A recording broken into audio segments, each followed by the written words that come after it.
So you have previously explained that the theory of Swabhavavad, like which views the world as an ocean flow that goes on creating and destroying itself. So can we say that Atomvad is somewhat similar to the theory of Swabhavavad, since Atomvadis believe that the universe continues on its own without any interference once Brahma initiates it? Can you repeat? Yeah. So can we consider Swabhavad and Atomvad to be similar to one another? Because Swabhavad is like Sorry? Swabhav. Which one are you mentioning? Okay, Swabhavad. Yeah. Yeah. Understood. So the Swabhavad. You have explained that Swabhavad views the world as an ocean flow, and the universe goes on creating and destroying itself. And in Atomvad, you explained yesterday that the universe continues on its own without once Brahma creates it, the universe continues on its own without any interference. So can we see that Swabhavad and Atomvad are like somewhat similar? See, what Swabhavad accepts is, we can say that it is the explanation given from the science. The one thing in common is that even science accepts that the universe is created out of an atom. It means the origin of this universe has to be the minute, and it is the expansion of the same. This is what Arambhavad accepts. And same way, this is the theory which has to be accepted by each and everyone. It means you have to accept the process of creation in which the causal material has to be the most minute one, and then it will be expanding itself in the form of the universe. So even Swabhavad and Arambhavad, both of them accept this thing. But the difference is that Swabhavad doesn't accept the God as the efficient cause. But the Arambhavadi, because of having the touch with the Vedic, they do accept that Bhagwan is the efficient cause and atoms are the material cause. And technically, historically, this is the stand which was explained by Nyaya school of Vedanta, Naiyayic, and they are the logical thinkers in Indian philosophy. So actually, they had developed a proper language for discussing philosophy. It means in which language we are supposed to discuss the philosophical problems or philosophical aspects. This was the main target of that school of Vedanta, to develop a proper language for discussing philosophy.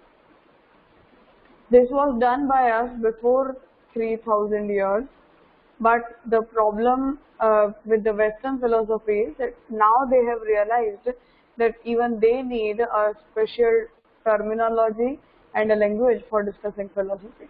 So Naiyayic school of Vedanta had developed for that, and to defend the Vedic Dharma in front of the Buddhists. Because the problem was that whenever a Buddhist would invite us for discussing something, for having a discussion, they used to debate on the basis of logic, because they don't accept Ved.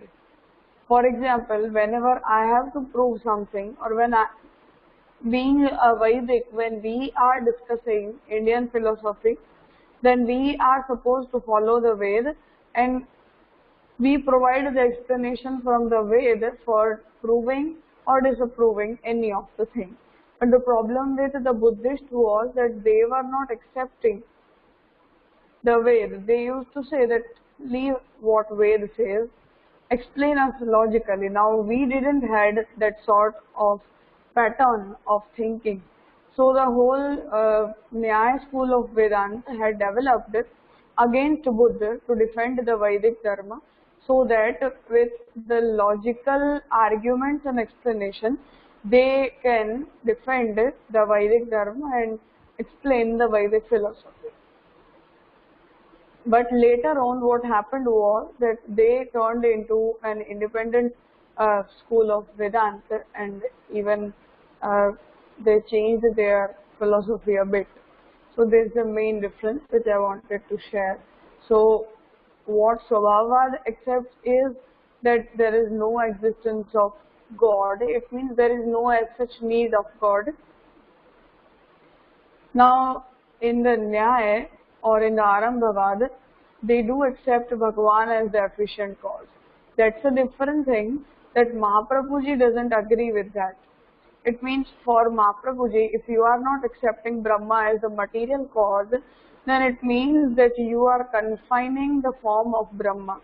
For example, if I want to say that Brahma is having all the sort of powers in him, then why can't we accept that Brahma can create the universe out of his own characteristics? And when we are saying that there was an atom which is distinct from Brahma, which is other than Brahma, then ultimately you are accepting such a material which is different from Brahma, not created by Brahma. And there the Ekameva Dvitiyata, or the superiority of Brahma, will not survive anymore when you are accepting someone else. So Mahaprabhuji has much problem with such a thought process in which we accept Brahma just as the material cause, efficient cause, and not as the material cause. And therefore the Arambhavadi thought process in our philosophy is known as Ardhanastic thought. Ardhanastic, it means completely they are not atheist, but partially they are atheist, because when they are accepting Brahma as the efficient cause, then again Brahma will remain passive. It means there will be no as such use of Brahma in the process of creation, and he will just remain a spectator. So therefore they are known as that they are partially saying the same thing. So for any philosophy, consider this in a general sense, that for any of the philosophy, Mahaprabhuji doesn't accept any such thought in which Brahma is not considered as the material and efficient cause both, but only as the efficient cause.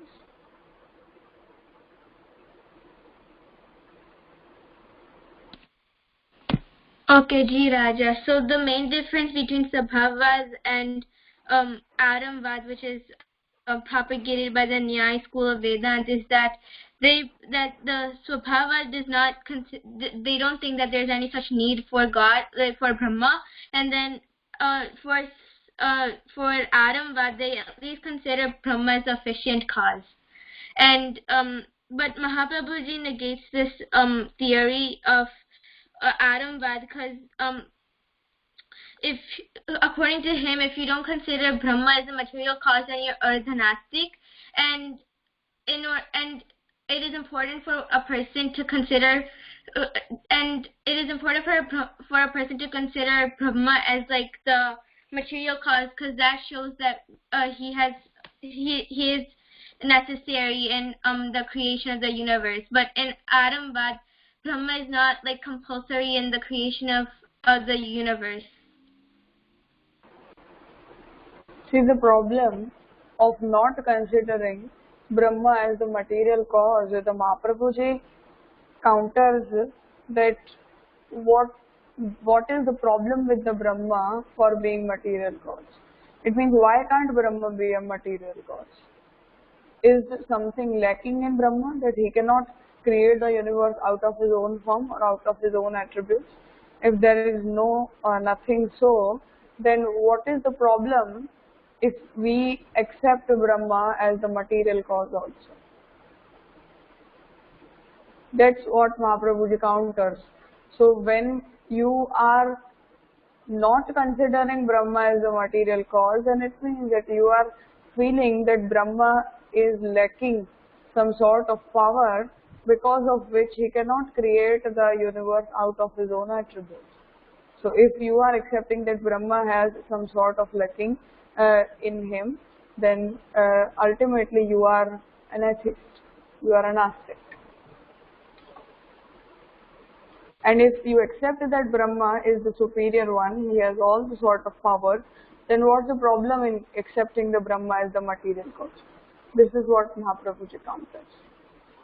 And that's the reason why when anyone doesn't accept Brahma as the material cause, Mahaprabhuji would say that that person is atheist, partially atheist. If you are not accepting the Brahma as the most superior one who is having all the sort of powers in him, then one or the other way, it is equal to not accept the existence of Brahma.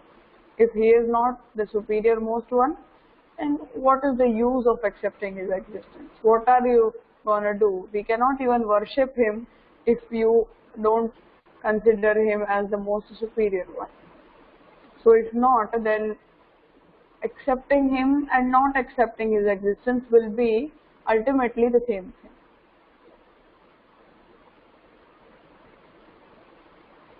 Okay, Ji Raja, thank you.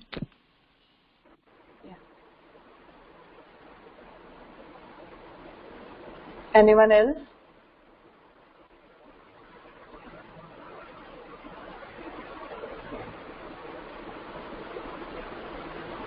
Fine. Whoever has the turn to read today, summarize the topic of Arambhavad and continue with the next topic. Okay, so last class we learned about Arambhavad, and it explains that since everything is a new moment, and in each moment the material is changing its form, and since the material is being constantly changed, nothing can be labeled as the cause and nothing can be the effect as well. And so this is known as Arambh, which means that a new beginning is taking place at every single moment. And so in the example of the kheer, it would mean that the kheer would not be possible to make without the milk, sugar, and rice, because without these three ingredients, the kheer would not exist at all. So the Arambhavadis believe that the milk, sugar, and rice don't turn into kheer in the same condition every time, because since these three ingredients need to be boiled constantly in order to make the kheer, they're being constantly changed to form the final product. And so similarly in this universe, Brahma is the efficient cause, not the material cause. And so, which is contrary to what Mahaprabhuji says, because Mahaprabhuji believes that Brahma is both the efficient and material cause, but in Arambhavad they believe that Brahma is just the initiator and the efficient cause, while the material cause does not exist, or he is not the material cause, and so he is just like passive, because he just has no correlation, he has no relation, and he provides no use when creating, sustaining, and then destroying the universe. And so because he's not necessary, the people that follow this theory are known as are the Gnostic. Okay, so Vivartvad. In dark, a rope creates an image of being a snake. Here the rope is the truth, whereas the image of the snake is an illusion. In a similar way, the perception of the world we get due to unknown illusion, therefore it is also a like dream. Only Brahma is an absolute reality. Vivart means the illusion of anything that can exist in reality, and this concept was proposed by Shankaracharya.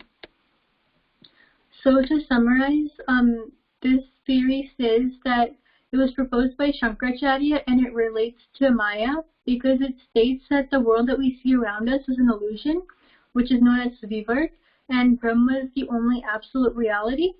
And so the example that was given was like the shadow that creates an illusion, that the rope is a snake. So just like that, the world is an illusion that is created by Brahma, while Brahma is the only truth or reality in the world.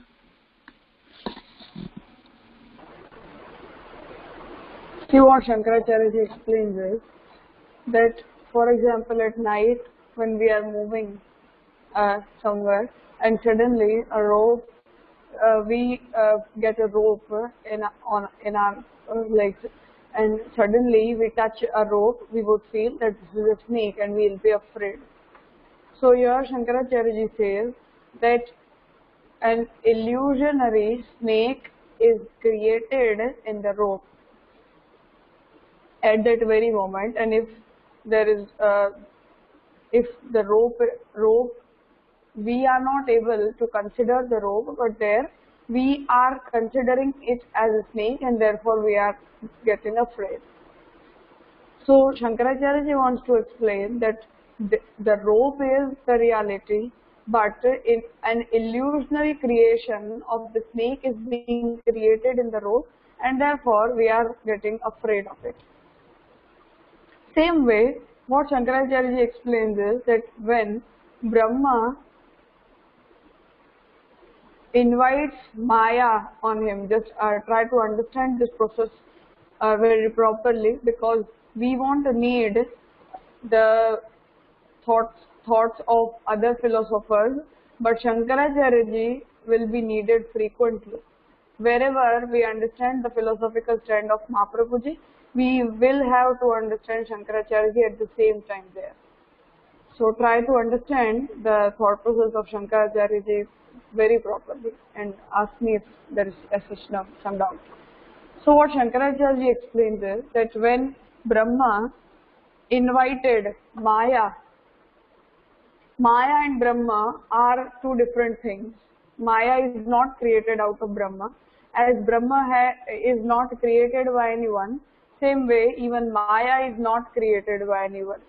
For Shankaracharya ji, Maya is Anadi. Anadi, it means the one which has no Adi. Adi will mean starting point. So Shankaracharya ji says that Maya is Anadi, it has no starting point, it was not created by Brahma. So Brahma, some or the other day, suddenly, accidentally, out of his own wish, invites the Maya on him.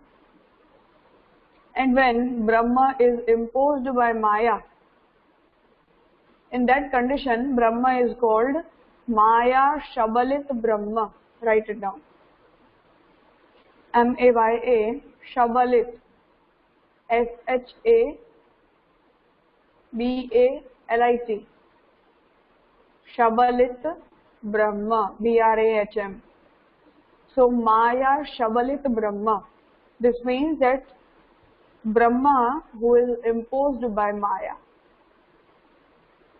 So when Maya is imposed on Brahma, Brahma invites the Maya on his own wish, and when the Maya affects the Brahma, at that time, on the base of Maya, Maya will be working as a mirror, Brahma will be working as a person, and the Jagat, the universe, will be like its reflection. So in the mirror of Maya, Brahma would see himself in the form of the universe. So this is what Shankaracharya ji explains. And therefore, like whatever we see in the mirror, the reflection of our body which we see in the mirror, as it has just an illusionary existence, same way, like a dream, like a snake is created in the rope because of our fear in the darkness, same way, Brahma is the absolute reality, but Brahma starts feeling in seeing the reflection of him in the mirror of Maya, that I have created the universe and I have been in the form of universe. So Maya is illusionary, showing the creation or showing the universe to the Brahma, and even Brahma is in an illusionary state where, like we consider the rope as the snake and get afraid, same way even Brahma is feeling that I have created the universe and he gets happy. And therefore Brahma is the reality, and as a reflection is just an illusion, same way the whole universe is an illusion or vivarth. Vivarth will mean illusion, which material cannot exist in the reality. So this is what Shankaracharya ji explains. This is the process. So as the snake is created in the rope, same way, wrongly, illusionary, the universe is created on the base of Maya. Like on the wall, we project something. So whatever we are able to see in the projection is not actually on the wall. It is just being projected through the projector, and the wall is just working as a screen. So wall will be the reality, but whatever is being projected is just an illusion. Same way, Brahma is like the wall. Brahma is the reality, but the universe which is projected on the Brahma by Maya is just an illusion. It doesn't exist. Keep in mind both these examples. With these examples, the Vivartavad will be clear. So the wall, write it down properly, that the wall is Brahma, it is the reality. Whatever is being projected on the wall is the universe, and the projector is Maya. So Maya is wrongly projecting the objects on the universe. So whatever is visible on the screen on the wall is just an illusion. The wall is Brahma, wall is a reality. So if we switch off the projector, there will be nothing on the wall. Same way, when the Maya ends, there will be no universe.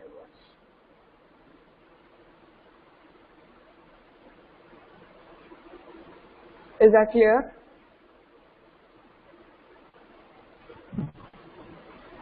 Yeah, that's clear. Can you repeat? Yeah. So we saw in the example that was given that the rope is like a snake, and so the illusion of a snake is formed when you see it in the dark, and so it can be said that Brahma invites Maya, and here it is important to know that Maya and Brahma are two different things, and Maya is known as Anadi, which means that it has no starting point. And so Brahma is then imposed by Maya, and this is known as Maya Shavalik Brahma. And so we can use the example of a wall, projection, and projector. While the wall is Brahma, which means that it is real, the projection that is the projection is the Jagat, and then the projector is Maya. And so when the projector is shut off, the Maya or the Jagat will not be present anymore, which can be said that is an illusion. And so Brahma would be the only absolute reality, because since the reflection is an illusion, the wall would still remain, and so this way Brahma is the only reality that exists. Fine. So ultimately, universe is just like an illusion. For example, when we are having an illusion of a snake on the rope, and when we are getting afraid, for example, if someone switch on the light, when we would be able to see the rope, we won't be afraid anymore. Because of the darkness and because of our fear, we had created an illusionary snake on the rope. So it ends when we switch on the light. Same way, when the Maya gets off, there will be no such universe, and Brahma will be the reality. Anyone has to ask anything? Yeah, so what is the primary difference between Vivartavad and Ajativad, since they both state that the universe is a result of our illusion? See, Ajativad doesn't accept the presence of Maya as an Anadi Tattva, but Shankaracharya, Ajativad is presented by his Guru, Gaudapada, and Shankaracharya is the student, so he just added a feature that Maya has to be accepted as an Anadi Tattva, which will be creating the universe, or which will be projecting the universe on Brahma. That's the only difference. Just an addition. Other than that, both are same thing.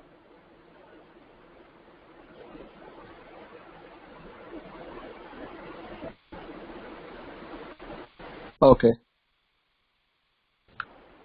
Raja, I also have a question. Yes.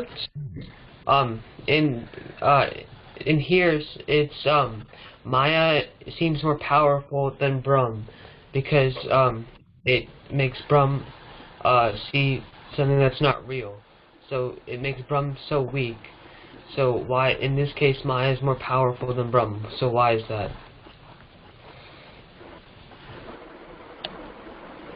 See, that's the problem with Shankar.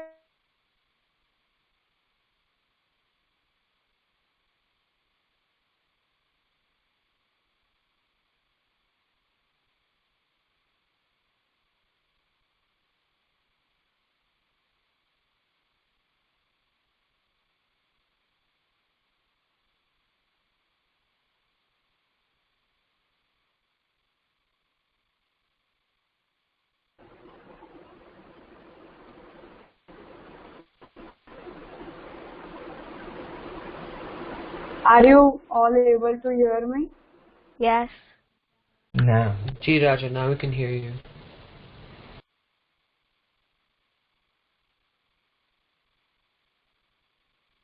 Raja, we cannot hear you now. Dear Raja.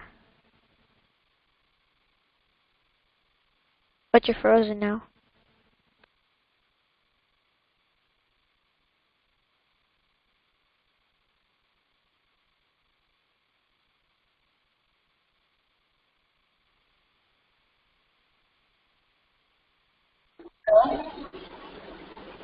Am I audible?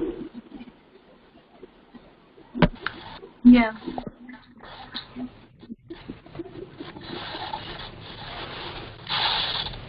Are you all able to hear me? Yeah. જી રાજા આવાજ આવે છે આપની. Okay.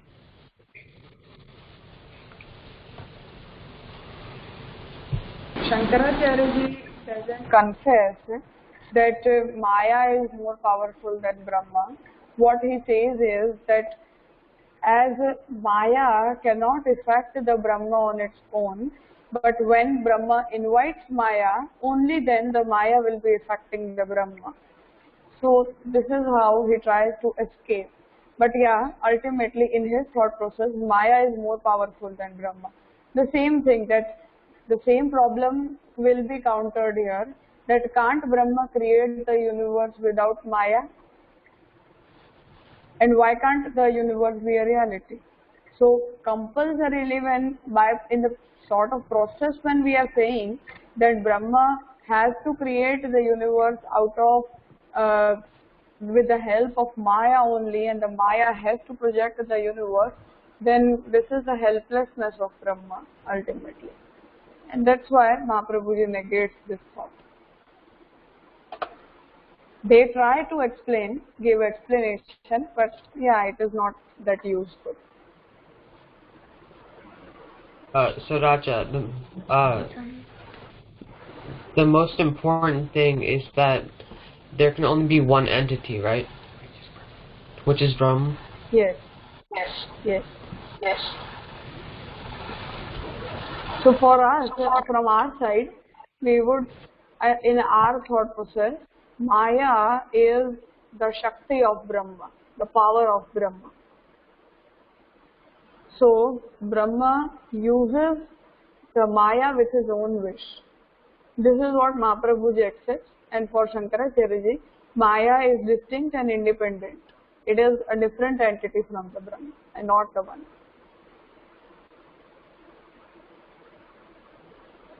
Yeah, Raja. We do one question. So Anyone else? yeah. Yes. So if Maya is just as powerful as is just as powerful as Brahma, if not more powerful, then do people who follow Vivartavad or Ajativad also worship Maya? No, they don't worship Maya, but Maya is accepted as an illusion, and we are supposed to be free from the bondages of Maya so that we can attain salvation. So they try to concentrate upon Brahma, consider their own self, one with the Brahma, and then they try to attain salvation to get free from the Maya. Because as we put off the projector, there will be nothing will be projected on the wall, and clearly the wall will be visible in its real form. Same way, when we put off the Maya, when we are not anymore in the effect of Maya, we would be able to realize the Brahma in our own self. So they don't worship Maya, they try to negate the Maya and be free from the worldly bondages to attain salvation. Okay. Yeah. Anyone else?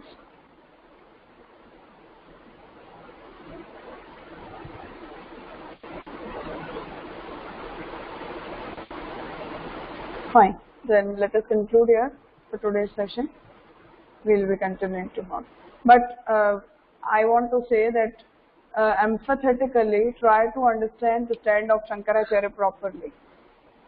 Those who are speaking, I am able to get what they understood, but those who aren't speaking, I don't know what if they are understanding or not. The topic is quite difficult and even boring, I know. Philosophical discussions are not that easy and acceptable in the starting phase, but try to understand these things properly. We'll need this throughout our learning process, and especially Shankaracharya ji. So if you people have any doubt, just ask me. Srinath, you want to speak?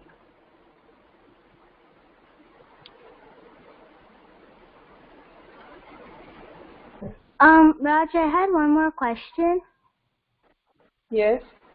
What was the Aurangabad, like, who came up with that theory? See, the propagator of the Nyaya school of Vedanta is Gautam Rishi, a sage known as Gautam. He propagated Arambhavad. See, Raja, thank you.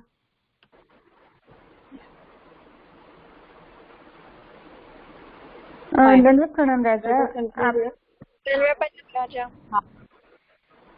आपे मायानी definition according to Shri Mahaprabhu ji it's shakti और power of Brahma but according to Shri Shankaracharya ji definition what is the definition of maya for them, even Maya is Sadasad Vilakshana and Agadita Ghatana Patiyasi. It means what can never happen can be done by Maya. Even Maya doesn't exist in reality. Even Maya is an illusionary existence. And specifically, Maya is not Shakti of Brahma. Maya is a different entity, and Maya is Anadi, but Maya is not Ananta. It means someday Maya has to end, but Maya has no starting point. It is not created by Brahma. That's the main feature.